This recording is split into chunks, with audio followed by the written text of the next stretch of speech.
સુરત શહેર મહિલા police station sector 2 દ્વારા જરૂરિયાતમંદ મહિલાઓને આત્મનિર્ભર બનાવવા કોપ કલા દીર્ઘા તાલીમ કેમ્પ શરૂ કરવામાં આવ્યો છે. કેમ્પનું ઉદ્ઘાટન સુરતના પોલીસ કમિશનરના હસ્તે થયું હતું, જેમાં ડીસીપી, એસીપી અને પીઆઈ સહિતના અધિકારીઓ ઉપસ્થિત રહ્યા હતા. કેમ્પ હેઠળ આર્થિક રીતે પછાત કુલ 227 મહિલાઓને 15 કુશળ આર્ટિસ્ટ દ્વારા નિઃશુલ્ક તાલીમ આપવામાં આવશે. આ કેમ્પનું ઉદ્ઘાટન સુરતના પોલીસ કમિશનરના હસ્તે કરવામાં આવ્યું હતું. આ પ્રસંગે ડીસીપી, એસીપી અને પીઆઈના વરિષ્ઠ પોલીસ અધિકારીઓ પણ ઉપસ્થિત રહ્યા હતા.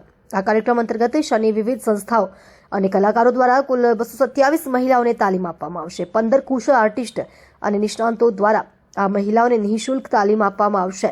તાલીમ દરમિયાન મહિલાઓને raisin art, handwork, handmade jewellery તેમજ અન્ય વિવિધ આર્ટ એન્ડ ક્રાફ્ટની બારીકાઈ શીખવવામાં આવશે.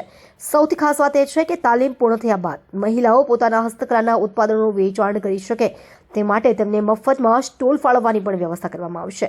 આ પહેલથી જરૂરિયાતમંદ મહિલાઓ રોજગારી મેળવી શકશે અને આત્મનિર્ભર બની શકશે તેવું આયોજકોનું કહેવું છે. પોલીસ વિભાગની આ સામાજિક પહેલને શહેરમાં ભરપૂર પ્રશંસા મળી રહી છે.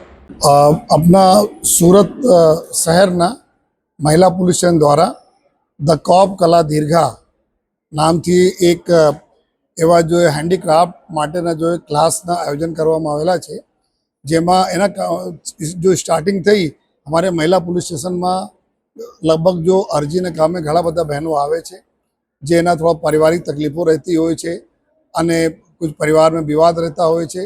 અને ત્યારે જો અમારા જો મહિલા પોલીસ સ્ટેશનના પીઆઈ છે મીનાબા ઝાલા, એવું નિર્ણય કરે કે આપણા આ બધા બહેનો આવે છે અને સારી કલાના આવડત છે, જો હે હેન્ડીક્રાફ્ટમાં સરસ છે, પરંતુ એના અગર એક પ્લેટફોર્મ અમે લોકો આપીએ તો આ લોકો જો હે સ્વનિર્ભર થઈ શકે. એને જ ધ્યાનમાં રાખીને જો હે આ એક વર્કશોપના આયોજન કરવામાં આવ્યા, જેમાં આપણા શહેરના જો 15 સારા જો ઇન્સ્ટ્રક્ટર જો ટીચર છે આ લોકોને લઈને અને ત્યાર સુધી કુલ 227 બહેનો આ બધા અલગ અલગ સમય જો એમાં વર્કશોપમાં ભાગ લઈને જો આપણા પોતાના જો એના જો કલા કુદરત આપી છે એના દ્વારા જો નિર્મિત જો હેન્ડીક્રાફ્ટના આઇટમ્સ એના લઈને જો આજે એક એક્ઝિબિશનના પહેલી સ્ટાર્ટ કરવામાં આવેલા છે. જો અને આવનાર દિવસોમાં જેટલા બી શહેરમાં જો મોટા જો હેન્ડીક્રાફ્ટના જો એક્ઝિબિશન થાય છે ત્યાં બી આ બહેનો આપણા સ્ટાલ લગાવશે. એના અમે લોકો મદદ બી કરવાના છીએ, જેથી આ બહેનો આપણા ખુદ પોતે જો આપણા જો એના કમાઈ કરી શકે જો અને પોતે સ્વાવલંબન બની શકે જો. તો આ આશયથી જો ધ કોપ કલા દીર્ઘાના આયોજન અમે લોકો કરીએ છીએ જો.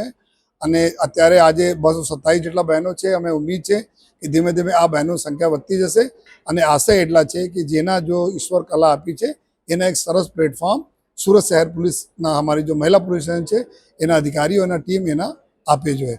તો આ આશયથી આજના કાર્યક્રમ રાખવામાં આવે.